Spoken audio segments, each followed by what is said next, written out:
Hello learners, once again welcome back to my channel that is Eco Classes. Today we are going to study the topic Adam Smith's theory of economic development.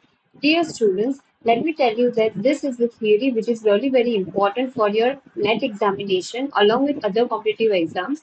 And if you are studying in postgraduate or graduation, then for economic subjects especially, this theory is important. So without further ado, let's just start with today's session.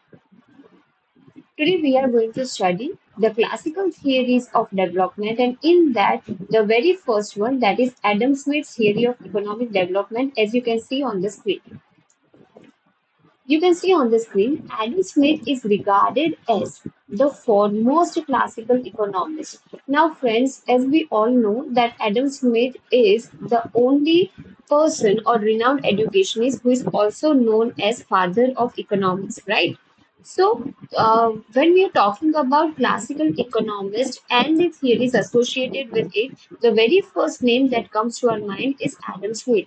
So, here it is written, he is regarded as foremost classical economist. Classical इसलिए क्योंकि सबसे पहले जिन्होंने theory दी है economics में वो classical era में गिने जाते हैं. So that is why. Whose monumental? Adam Smith's monumental work, that is an inquiry into the nature and causes. You can see over here, causes of the wealth of nation, published in 1776. Most important for the examination. And even if you want to go for the post graduation or any competitive exam, the name of the book that is written by Adam Smith is an inquiry into nature and causes of wealth of nation.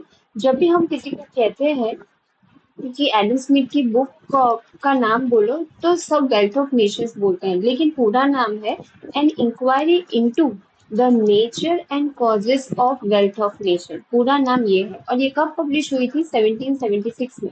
और उसमें उन्होंने लिखा था was primarily concerned with the problem of economic development. और ये जो उनकी book है या उन्होंने जो लिखी है, that book is primarily concern with what? With economic development. और यहाँ पे फ्रेंड्स मैं एक बात आपको बोल दूं, economic development specially for underdeveloped countries. It is really very important. Even nowadays, Adam Smith book is being read by many of the economists as well as educationists and many people who are actually into studying the economic development. So yeah, that book is really having that much relevance. Though he did not expound any systematic growth theory, उन्होंने कभी कोई economic growth theory के बारे में specifically नहीं बोला.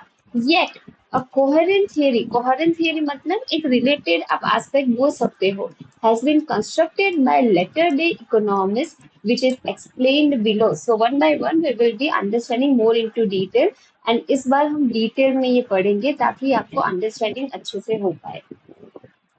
देखो, ये doctrines of Adam Smith theory है. डॉक्ट्राइन मतलब कुछ प्रिंसिपल्स है जो ये हमें मान के चलने हैं जब भी हम एडम स्मिथ की थियरी पढ़ रहे हैं. सो नंबर वन डॉक्ट्राइन है कि natural law and laissez faire activity.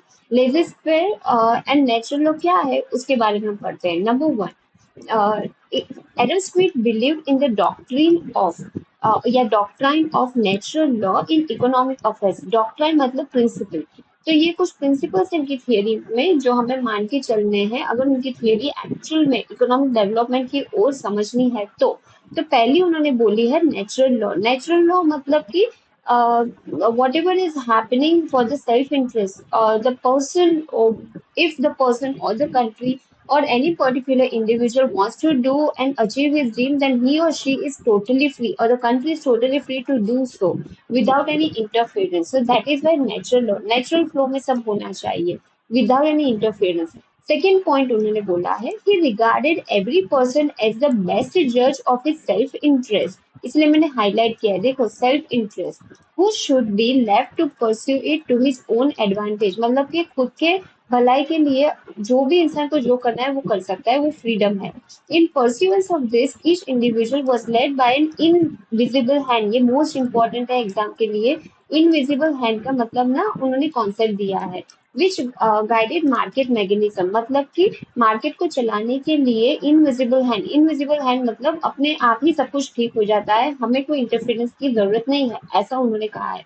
It is not to the benevolence of the baker but to his self interest that we owe our bread, said Adam Smith, मतलब कि हम खुद की मेहनत से earn करते हैं अपनी ब्रेड, ऐसा नहीं है कि मेरी मॉडर्न सफर बेकर मतलब कि जो चीज बनाने वाला है वो रेडीमेड हमें दे जाएगा, या फिर आप कह सकते हो कि ऐसा नहीं है कि किसी के इंटरफेरेंस से ही अपना काम होगा, नहीं।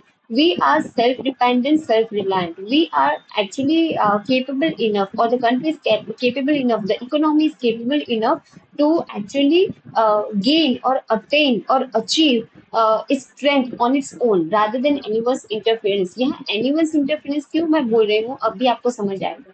फोर्थ पॉइंट देखते हैं, since every individual is left free, मतलब कोई सब फ्रीडम है, कोई इंटरफेरेंस नहीं है। He will seek to maximise his own wealth, मतलब कि वो अपनी वेल्थ खुद क्रिएट कर पाएगा।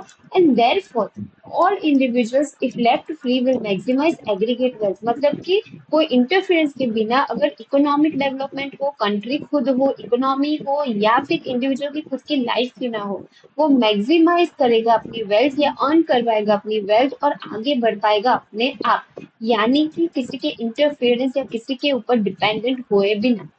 फिफ्थ पॉइंट कहते हैं Adam Smith, Smith was naturally oppose to any government interference. Most important, एक इम्पॉर्टेंट बात फ्रेंड्स, कि जब भी हम क्लासिकल थीरीज की बात करते हैं तो वो नो गवर्नमेंट इंटरफेरेंस की बात करते हैं। कोई भी क्लासिकल थियरी, कोई भी इकोनॉमिक्स की आप ले लो, उस टाइम पे, उस जमाने में 1776 के दौरान, 1776 के दौरान जब ये बुक आई थी, तो उन्होंने उसमें लिखा था कि गवर्नमेंट इंटरवेंशन नहीं होना चाहिए, इंडस्ट्री हो, कॉमर्स हो, या फिर इंडिविजुअल की लाइफ हो, या इकोनॉमी क्यों ना हो।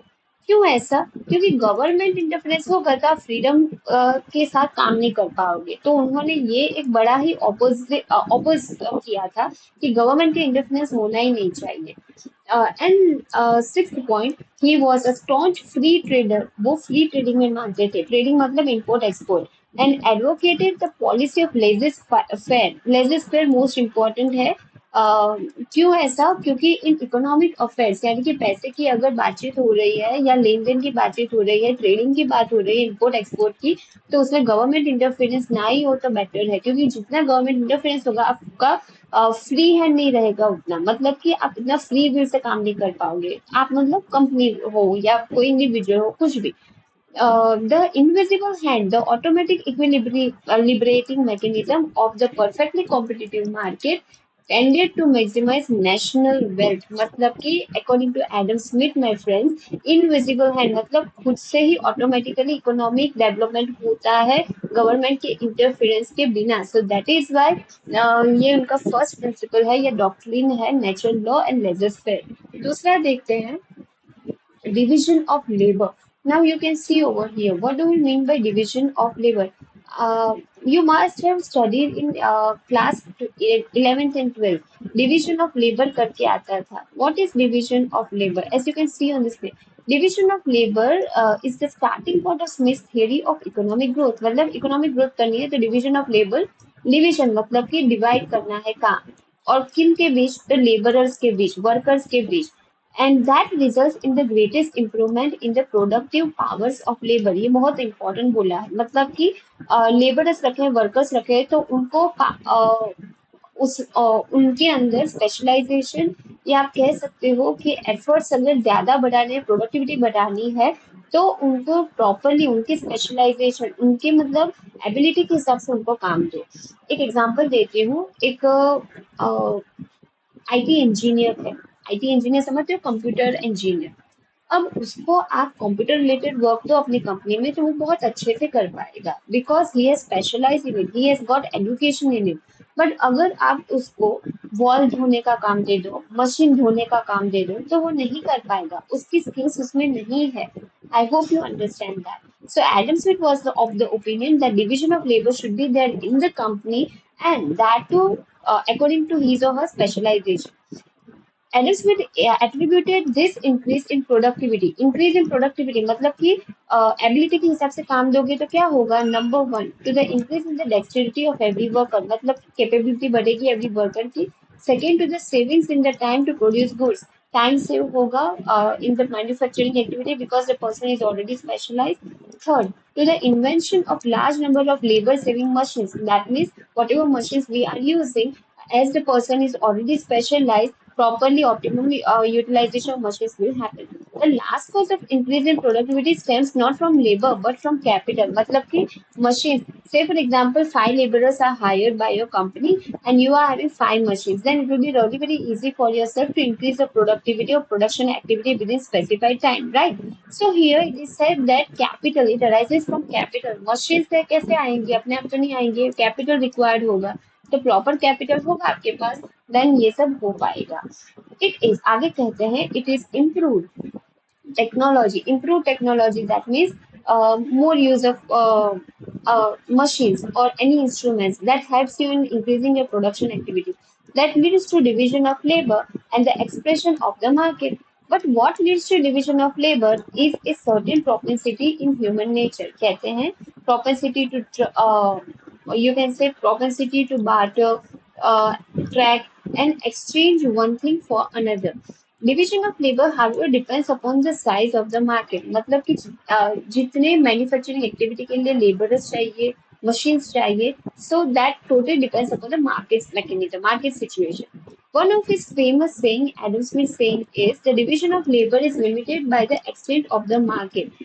इसका मतलब है the division of labor increases with the extension of the market. Market मतलब अगर आपकी चीज मार्केट में डिमांडेड है, लोग डिमांड कर रहे हैं, then of course you will require more laborers, and if more laborers, that means more machinery, more capital.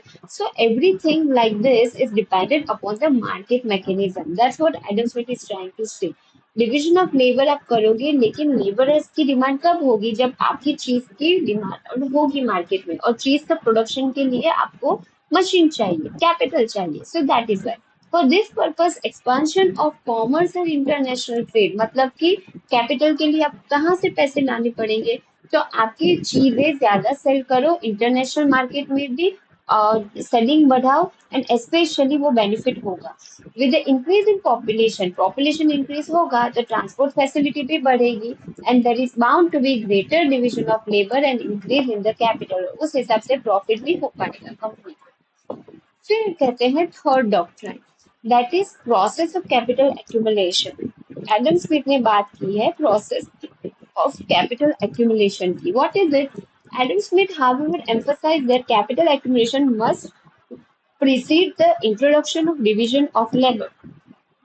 Like the modern economics, अभी के इकोनॉमिक्स जो कहते हैं, वैसे एडम स्मिथ ने भी बोला है कि कैपिटल, कैपिटल मतलब पैसे, एक्यूमुलेशन मतलब इकट्ठा करना. It is necessary condition for economic development. What will happen if you do not have capital? Economic development will not happen. So that is why it is very important that for economic development we gather the capital. So that what will happen?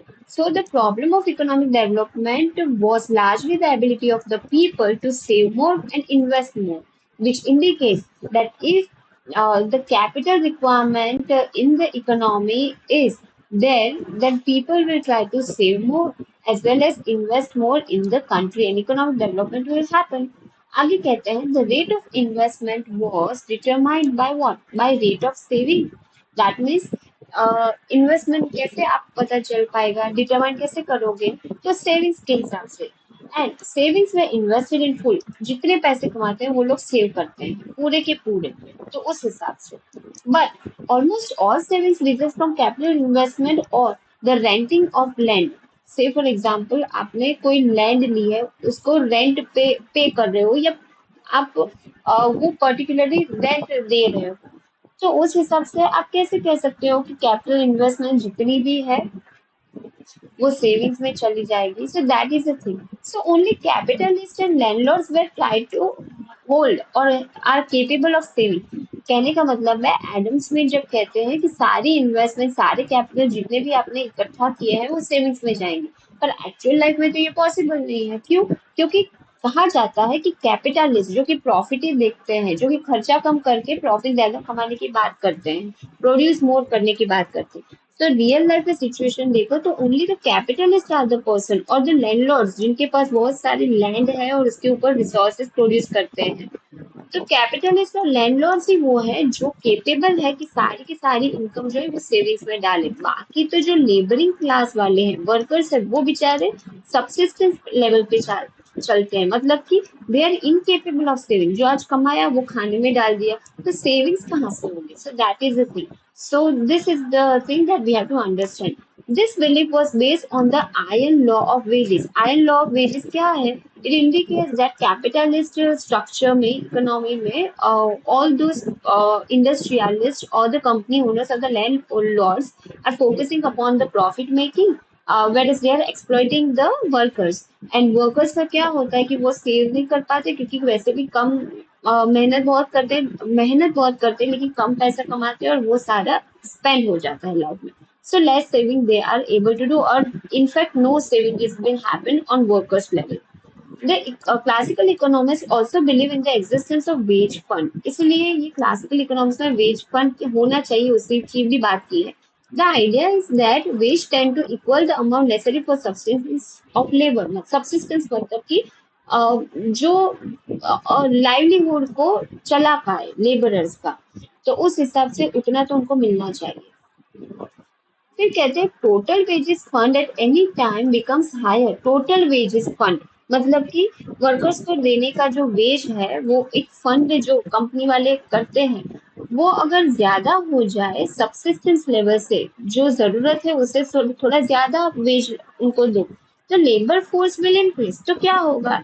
ज्यादा wages दोगे तो labour force worker ज्यादा आएंगे काम करने के लिए, यदि वर्कर डिमांड करेंगे कि नहीं हमें भी काम करना है क्योंकि वेजेस अच्छे मिल रहे हैं। कंपटीशन फॉर एम्प्लॉयमेंट, तो ज्यादा लोग, अब आपको 5 चाहिए तो 50 लोग आएंगे, तो एम्प्लॉयमेंट के लिए कंपटीशन बढ़ जाएगी and will become keener and wages will come down to the subsistence level.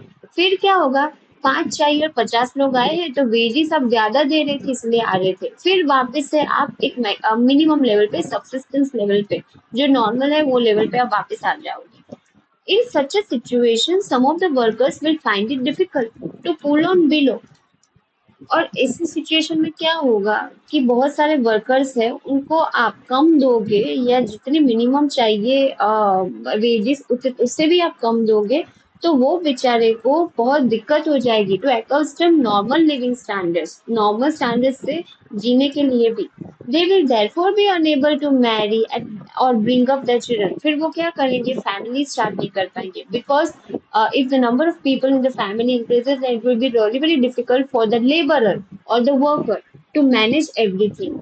So that is also very hazardous for the economy. So ये सब इफेक्ट्स होते हैं अगर आप वेज कम कर देते हो। ज्यादा करोगे तो एम्प्लॉयमेंट के लिए ज्यादा लोग आएंगे, आपको 5 चाहिए 50 लोग आ रहे हैं, तो आप क्या करोगे? मुझे तो वर्कफोर्स मिल रहा है तो मैं कम वेजेस कर दूंगा, और कम वेजेस की तो जो बेचारे एग्जिस्टिंग है या वेज जो अर्न करने वेज अर्नर्स है, वर्कर्स है, उनको दिक्कत हो जाएगी फैमिली रन करने की, तो फैमिली ही नहीं करेंगे। तो ये सब इकोनॉमी में देखने का जरूरत होता है।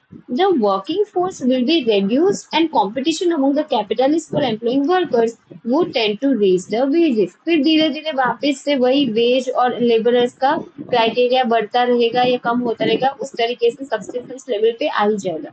Thus, Adam Smith believed that under stationary level it tends to raise the wages. मतलब कि एक जैसी सिचुएशन हो तो वेजेस बढ़ने के चांसेस है। The Smith believed that under stationary conditions, stationary मतलब static एक जैसी, wage rate fall to subsistence या normal level पे wage rate आ जाएंगे। Whereas in periods of rapid capital accumulation, जब आप पैसे ज्यादा आते हैं और इकट्ठा ज्यादा करते हो, they rise above this level, तो उस टाइम पे वेजेस बढ़ने के चांसेस है। The extent of which they rise depends both upon the rate of accumulation, कितनी ज्यादा प्रॉफिट आप कमाते हो, कितना कैपिटल एक्यूमुलेट करते हो, उतने ज्यादा वेजेस की डिमांड करेंगे लोग, and upon the rate of population growth, और कितनी पॉपुलेशन है, 5 की जरूरत है और 50 लोग आ रहे हैं, तो वेजेस आप कम कर दो। लेकिन 50 की जरूरत है, अवेलेबल सिर्फ 5 है, तो वेजेस आपको बढ़ानी पड़ेगी। समझ आ रहा है? तो ये कह रहे हैं। कि पॉपुलेशन अवेबिलिटी कितनी है उसके ऊपर डिपेंड करता है, और कितना प्रॉफिट कमा रहे हो उसके ऊपर भी।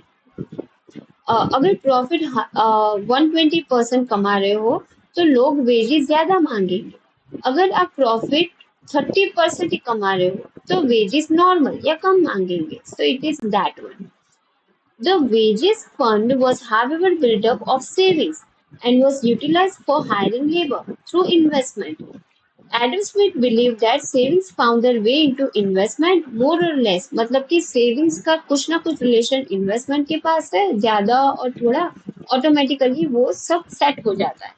Thus, the wage fund could be increased by increasing the rate of net investment. कहने का मतलब है कि वेज फंड जो है वो ज्यादा हो सकता है, वेजेस ज्यादा हो सकती है। कैसे? By increasing the rate of net investment, मतलब कि इन्वेस्टमेंट, अगर नेट इन्वेस्टमेंट बढ़ेगी तो वेज रेट बढ़ने के फुल चांसेस है, अकॉर्डिंग टू एडम स्मिथ। अब वाई डू कैपिटलिस्ट तो आपको पता चलता है ना, जो कि प्रॉफिट के ऊपर ज्यादा एम करते हैं, वर्कर्स को या लेबरर्स को एक्सप्लॉइट करने में मानते हैं, and minimum cost and maximum profit की बात करते हैं वैसे लोग। Why do capitalist make investment, वो इन्वेस्टमेंट के ऊपर क्यों फोकस करते हैं? According to Adam Smith, investments were made because of the capitalists expected to earn profits on what? Upon them. And that too क्या होता है कि प्रॉफिट कमाना है, प्रॉफिट अर्न करके क्या होगा कि उनकी इन्वेस्टमेंट आगे जाके 2 या 3 मशीन और लेनी हो तो वो ले पाएंगे, प्रॉफिट अर्न कर रहे हैं। And the future expectations with regard to profits dependent upon the present climate for investment, investment करेंगे देन ही वो आगे अपनी इकोनॉमी बढ़ा पाएंगे या फिर इकोनॉमिक डेवलपमेंट उनकी कंपनी का कर पाएंगे, as well as actual profits. But what is the behavior of profit during the development process? पर जब प्रॉफिट एक्यूमुलेट करते हैं तो उनका रवैया कैसा होता है? एडम स्मिथ कहते हैं he believed that profit tended to fall, profit कम हो जाता है according to Adam Smith with economic progress. जब इकोनॉमिक प्रोग्रेस होता है तो प्रॉफिट फॉल डाउन करता है। ऐसा क्यों बोला है उन्होंने, यहाँ पे समझते हैं। When the rate of capital accumulation increases, जब पैसे बहुत ज्यादा बचाते हैं, increasing competition among the capitalists, तो कैपिटलिस्ट के बीच में कंपटीशन इंक्रीज हो जाती है, and it raises the wages, फिर वो वेज रेट भी धीरे धीरे डिमांड में आ जाती है, लोग वेजेस भी ज्यादा बढ़ाने की बात करते हैं, और फिर धीरे धीरे प्रॉफिट वापस से कम होने लगता है। सिंपल है, प्रॉफिट ज्यादा कमाओगे आप तो वर्कर्स जो है वो ज्यादा वेज रेट मांगेंगे और प्रॉफिट आपका धीरे धीरे पोर्शन कम होता जाएगा। In fact, it is the increasing difficulty of finding new profitable investment outlets that leads to falling profit. और इसमें हम कह सकते हैं कि नए नए एवेन्यूज कौन से ढूंढे कि प्रॉफिट बढ़ता रहे और वेजेस मिनिमम या कम हो, और वो एक ढूंढना एक रिस्की टास्क है। कहते हैं regarding to the role of interest rate in economic development, Adam Smith ने लिखा है विद इंक्रीज इन प्रॉस्पेरिटी, यानी कि इकोनॉमिक डेवलपमेंट होता है, ग्रोथ होता है, सबकी लाइफ में सबकी कंपनी में ज्यादा पैसे आए, प्रॉस्पेरिटी हुआ, प्रोग्रेस हुआ, पॉपुलेशन भी इंक्रीज हो रहा है, तो रेट ऑफ इंटरेस्ट उस हिसाब से फॉल होगा। और इस वजह से क्या होगा कि as a result the supply of capital is augmented, मतलब सप्लाई ऑफ कैपिटल बढ़ जाएगी इकोनॉमी में। The reason being that with the fall in the interest rate, the money lenders will lend more to earn more interest for the purpose of maintaining the standard of living at the previous level. बहुत simple बोला है, यहाँ पे समझो। जब progress होती है, prosperity होती है, पॉपुलेशन बढ़ता है, तब rate of interest falls down. अब रेट ऑफ इंटरेस्ट जब गिरती है तो क्या होता है? रेट ऑफ इंटरेस्ट जब गिरती है तो लोग ज्यादा लोन लेते हैं। क्यों? से फॉर एग्जाम्पल मुझे एजुकेशन लोन लेनी है, इंटरेस्ट कम है तो मैं लोन लूंगी ना, खुद के पैसे क्यों डालूंगी? मुझे कंपनी स्टार्ट करनी है, लोन कम, इंटरेस्ट रेट कम है तो लोन मुझे जितने पैसे की चाहिए वो मैं ले लूंगी। तो कहने का मतलब है रेट ऑफ इंटरेस्ट जब फॉल होता है तो as a result supply of money या कैपिटल वो ऑगमेंट, ऑगमेंट मतलब इंक्रीज हो जाता है। The reason being that with the fall in interest rate, मतलब कि interest rate जब fall होता है, money lenders, all those people who are lending money in the economy, not only the banks, there are many money lenders. They will try to give more loans and more. They want to earn more interest for the purpose of maintaining the standard of living at the previous level. So इस हिसाब से supply of money increase हो जाएगी. Thus, the quantity of capital for lending will increase with the decrease or fall in the rate of interest. But when the rate of interest falls, but जब rate of interest fall होता है तो उसकी effect क्या होती है? Considerably, the money lenders are unable to lend more in order to earn more to maintain the standard of living. Under the circumstances, they will themselves start investing and become entrepreneurs. फिर वो क्या करेंगे? खुद ही entrepreneur बन जाएंगे. And thus, even with the falling rate of interest, there is increase in capital accumulation and economic progress. मतलब कि capital accumulation भी होगा, economic progress भी होगा, rate of interest कम है, खुद ही business person बन जाएंगे और वो लोग लोन भी लेंगे और खुद का बिजनेस स्टार्ट कर देंगे. So that is how you can see economic development could happen.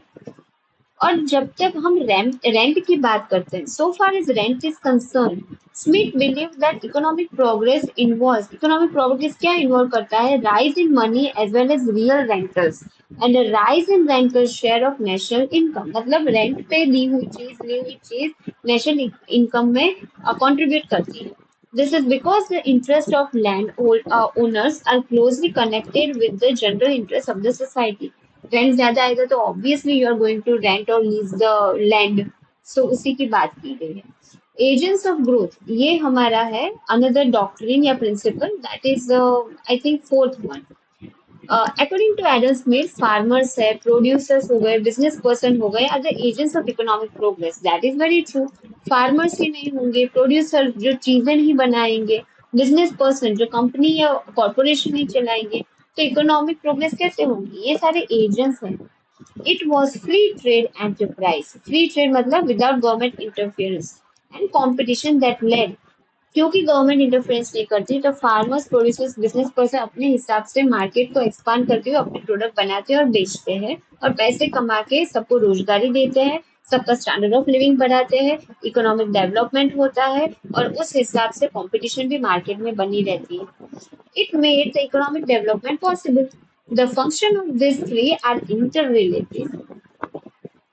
To Smith के हिसाब से, एडम स्मिथ के हिसाब से, द डेवलपमेंट ऑफ एग्रीकल्चर मतलब फार्मर्स का एग्रीकल्चर के साथ जो रिलेशन है, ये एग्रीकल्चर डेवलपमेंट है, वो इंक्रीज होता है in construction works and commerce. Industrial commerce में भी वो इम्पोर्टेंट हो जाता है agriculture development. When agriculture surplus arises, जब प्रॉफिट करते हैं farmers as a result of economic development, the demand for commercial services, क्योंकि एग्रीकल्चर एक्टिविटीज के ऊपर तो बहुत सारी कमर्शियल एक्टिविटीज भी है, सर्विसेज भी है, तो उसकी डिमांड भी बढ़ जाएगी.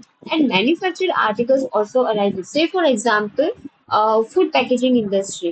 Whatever food is being prepared by the food packaging industry, we can say that the basic ingredients come from the primary or agriculture sector. So if agriculture sector is increasing, then definitely the food packaging industries will increase the demand of agriculture sector and thereby the demand for the food packets will also increase, and the industry or the company both will run along with the agriculture development. So definitely industrial development होगा, service sector का development होगा, agriculture sector का development भी होता रहेगा.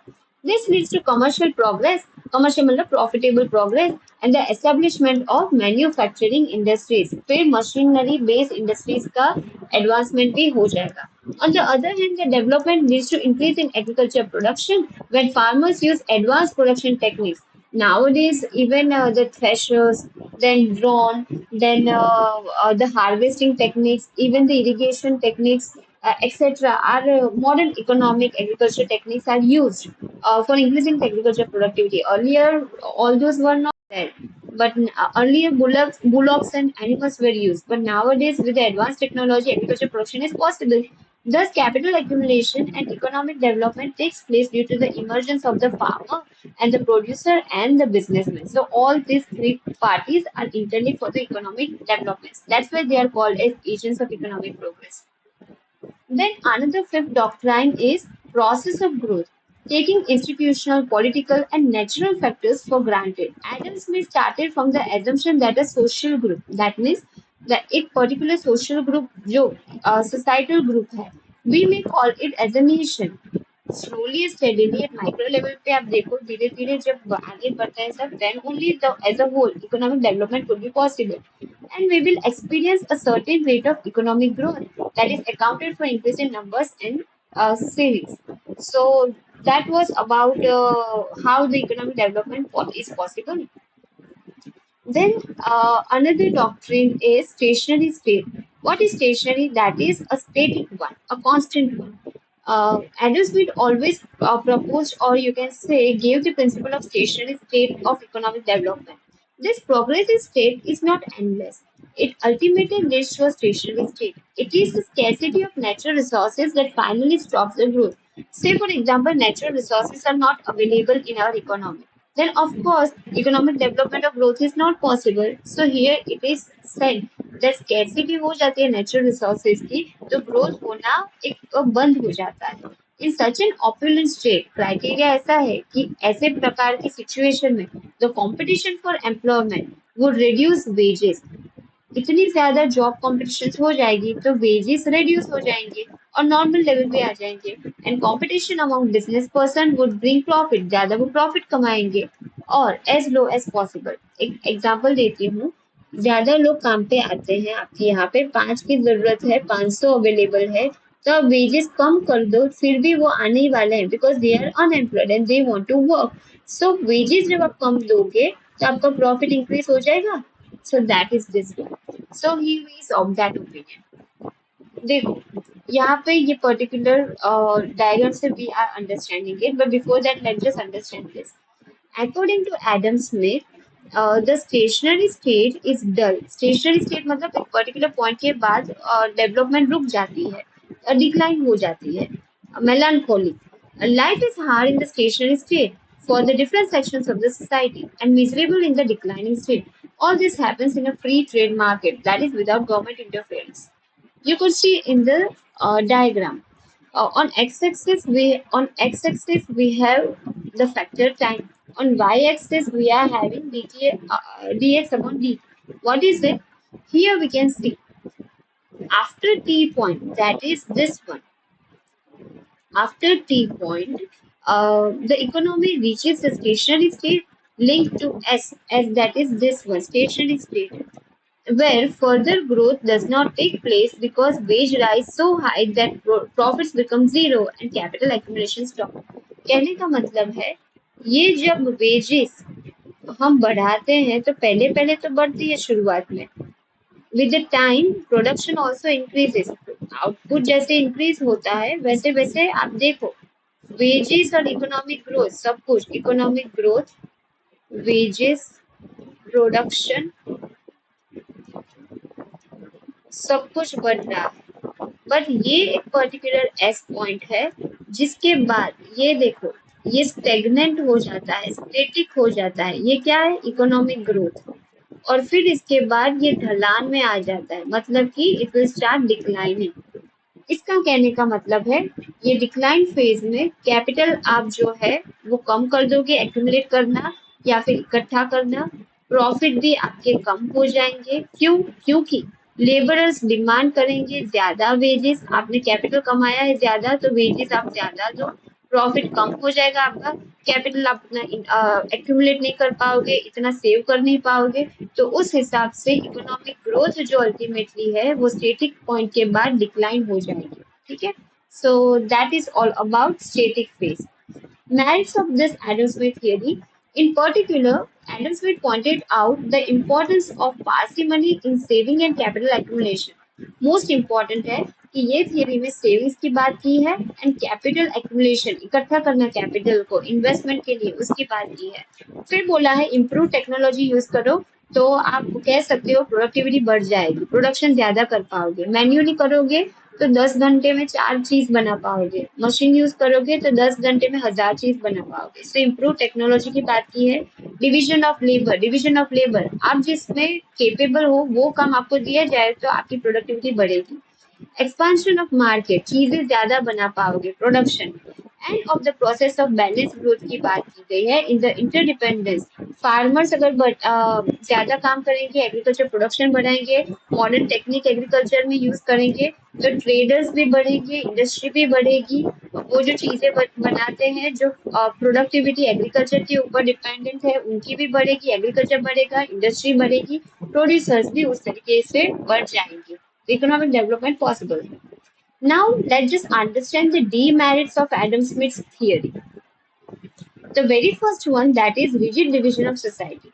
Smith's theory is based upon the socio-economic environment prevailing in Great Britain and certain parts of Europe. It assumes the existence of rigid division of society between capitalists, including the landlords and laborers. But the middle class people occupies an important place in the modern society. Thus, this theory neglects the role of middle class, which provides the necessary impetus to economic development. Now, listen, what is it? Division of labour की बात की गई है, but यहाँ पे middle class की तो बात ही नहीं की गई है। Of course there are certain level of people who are earning lesser income than the capitalist और लैंडलॉर्ड्स, तो यहाँ पे फोकस कैपिटलिस्ट और लैंडलॉर्ड्स का है। लेबरर्स की बात की गई है, मिडिल क्लास जो कंट्रीब्यूट करता है इकोनॉमिक डेवलपमेंट में, उसकी तो बात ही नहीं की गई है। तो ये एक आप कह सकते हो वीक पॉइंट है ये थियरी का। सेकेंड है one sided saving base. According to Smith, capitalist और लैंडलॉर्ड और मनी लेंडर्स है वो सेव करते हैं। So what about the laborers? This is however one-sided base of savings because it does not occur to him that the major source of savings in an advanced society was the income receiver. जो income receive करते हैं उन लोगों की तो बात ही नहीं की है, and not the capitalist and landlord. Income receivers मतलब जो रेंट पे देते हैं, या फिर आप कह सकते हो कि कोई ना कोई तरीके से पैसे कमा रहे हैं। कोई ना कोई तरीका मतलब कि दूसरे एवेन्यूज ऑफ वर्क है, दूसरे सोर्सेस ऑफ इनकम है, उनके जरिए से for example shares, bonds, debentures, उसमें भी इंटरेस्ट डिविडेंड आपको मिल जाता है। तो वो उन सब की तो बात ही नहीं की है, सिर्फ कैपिटलिस्ट और लैंडलॉर्ड्स की बात की गई है। सो दैट इज सेविंग्स तो होती है पर वन साइडेड बेस है, वो रिटर्न ऑन इन्वेस्टमेंट वो सब की बात इसमें नहीं की है। फिर तीसरा वीक पॉइंट है ये थ्योरी का, unrealistic assumption of perfect competition. वैसे तो पूरे दुनिया में कहीं पे perfect competition is really very difficult to be found out, but एक आइडियल कॉम्पिटिटिव मार्केट बोलते हैं हम, पर ये एक एज्यूम करना भी गलत चीज है। According to Adam Smith, whole theory is based upon the unrealistic assumption of perfect competition. That is true. Uh, according to Adam Smith मतलब कहने का मतलब है उनकी थियरी में, उनकी बुक में इनफैक्ट परफेक्ट कंपटीशन को ही अज्यूम करके पूरी की पूरी थियरी दी गई है, पर रियल में ऐसा होता नहीं है, ये अनरियलिस्टिक है। कहाँ देखने को मिलेगी परफेक्ट कंपटीशन? आपको परफेक्ट कंपटीशन के फीचर्स पता है? मोर large numbers of buyers and sellers होते हैं, सब लोग होमोजेनियस प्रोडक्ट ही बेचते हैं, सब लोग की प्राइस एक जैसी होती है। रियल में कहाँ ऐसा होता है? गवर्नमेंट इंटरफेरेंस नहीं होता, बल्कि अभी तो होता है और वो जरूरी भी है। This laissez-faire policy of perfect competition is not to be found in any economy. Even if you go in any part of the world, you are not going to find out that. Rather, a number of restrictions are imposed on the private sector. Of course, because government want to run the entire country, so private sector पे अब restrictions डाल देते हो, government डाल देती है, and on international trade also in every country of the world. So हम नहीं कह सकते कि free trade is possible. फिर कहा गया है neglect of entrepreneur. Now what is the fourth point? Smith neglects the role of entrepreneur और entrepreneur in the development. Business owners की तो उतने डेवलपमेंट या कंट्रीब्यूशन में बात ही नहीं की है। It's a serious defect in this theory. The entrepreneur is the focal point of development. Of course entrepreneur नहीं रहेंगे तो कौन कंपनी चलाएगा, कौन डिसीजन लेगा, कौन लेबरर्स को हायर करेगा, कौन जॉब देगा, कौन मशीन लाएगा, कौन इकोनॉमिक डेवलपमेंट को पॉसिबल कराएगा? As pointed out by Schumpeter, it is the entrepreneur who organizes and brings out the innovations and thereby leading to capital formation. तो ये एक चीज यहाँ पे बात नहीं की गई है, which is you can say again a weak point. Then the fifth point is unrealistic assumption of stationary state. अभी बोला था कि with the time wages आपके बढ़ते हैं, प्रोडक्शन बढ़ती है, फिर एक पर्टिकुलर पॉइंट के बाद वो स्टेटिक हो जाती है। हमने अभी ही पढ़ा डायग्राम के जरिए, तो वो स्टेटिक हो जाती है, तो वो भी एक अनरियलिस्टिक एजम्पशन है, ऐसा नहीं होता। Adam Smith is of the view that the end result of capitalist economy is the stationary state. Capitalist economy में अगर आप काम करते हो तो एक पॉइंट के बाद इकोनॉमिक ग्रोथ नहीं होगा, डिक्लाइन होगा, वैसा एडम स्मिथ कहते हैं। but it implies that there is a change in such an economy but around a point of equilibrium. ऐसे चेंज आता भी है तो इक्विलिब्रियम के हिसाब से, मतलब कि कोई चीज अगर आप कह सकते हो फॉल में जा रही है तो वो सपोज ये इक्विलिब्रियम पॉइंट है, वेजेस आपकी है, ये इक्विलिब्रियम W1 कर देती हूँ और लेसर वेजेस है तो W2 कर, wait let me explain proper. ये है आपका equilibrium point. Say for example wage rate कम हो गई तो W2, वेज रेट बढ़ गई तो W3 एंड एक्चुअल नॉमिनल है W1। अब कभी बढ़ जाती है then also it will come to equilibrium state, that is E level पे वो वापस से आ जाएगी। अगर वेज रेट घट जाती है तो भी धीरे धीरे कभी ना कभी वो इक्विलिब्रियम लेवल पे W1 पे वापस आ जाएगी, मतलब घूम फिर के W1 लेवल जो इक्विलिब्रियम लेवल है उस पे आ ही जानी है इकोनॉमी। तो ये पर्टिकुलर स्टेटिक रहता है, इकोनॉमिक डेवलपमेंट डिक्लाइन होती है, वो सब एडम स्मिथ के हिसाब से भले ही दिया है पर एक्चुअल में होता नहीं है, because after certain point of time equilibrium state पे सब कुछ आ ही जाता है। ठीक है। And the last one that is static model की बात की गई है। What is static model? Static मतलब स्टेगनेंट।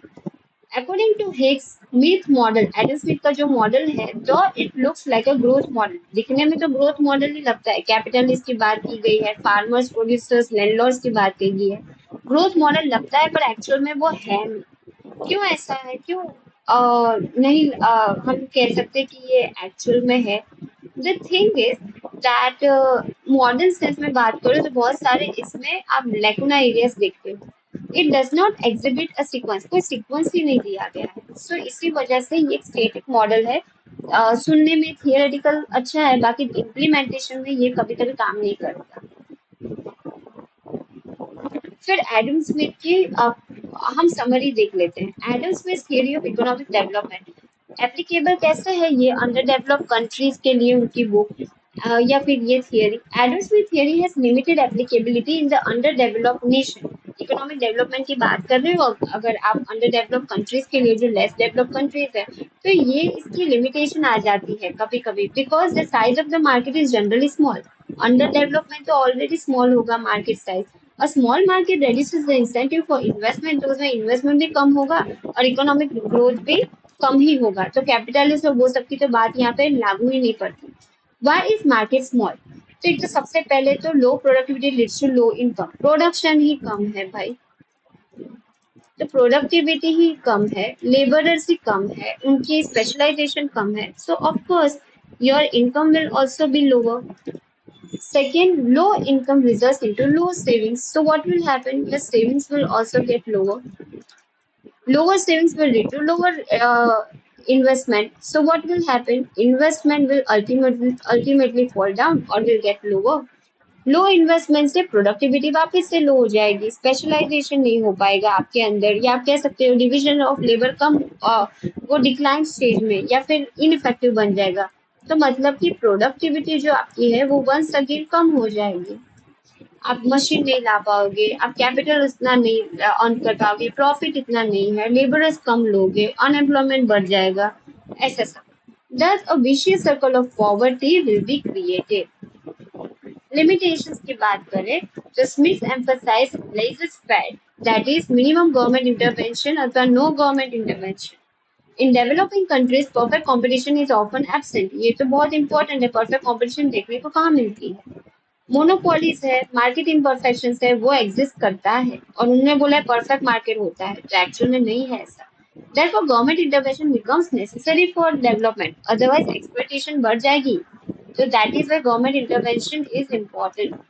Conclusion की बात करें तो although Adam Smith's theory has limited relevance for modern developing countries, अभी जो डेवलपिंग स्टेट पे कंट्रीज है उनकी ऊपर अगर ये थियरी बेस करें हम या इम्प्लाई करें तो थोड़ा हमें सोचने पे मजबूर करेगा, क्योंकि मार्केट इम्परफेक्शंस है, पॉवर्टी है, अनएम्प्लॉयमेंट है। हिज आइडियाज ऑन प्रोडक्टिविटी, उन्होंने जो productivity, saving, division of labour, technology, market expansion की बात की गई है इकोनॉमिक डेवलपमेंट के लिए, वो एक क्वेश्चनेबल थॉट हो जाता है। अगर मॉडर्न डेवलपिंग कंट्रीज के लिए अगर ये थियरी अप्लाई करें तो बाकी ओवरऑल अगर आप कोई और आप कह सकते हो डेवलपमेंट के जरिए आप इम्पोर्टेंस समझना चाहते हो कैपिटलिस्ट का या लैंड ओनर्स का या फिर role of farmers producers and business person का, तो ये थियरी काफी अच्छी रहती है. So with this, it's the wrap of today's session. Thank you so much. Do like and subscribe the Eco Classes. Till the next time, keep learning, keep achieving. Happy reading.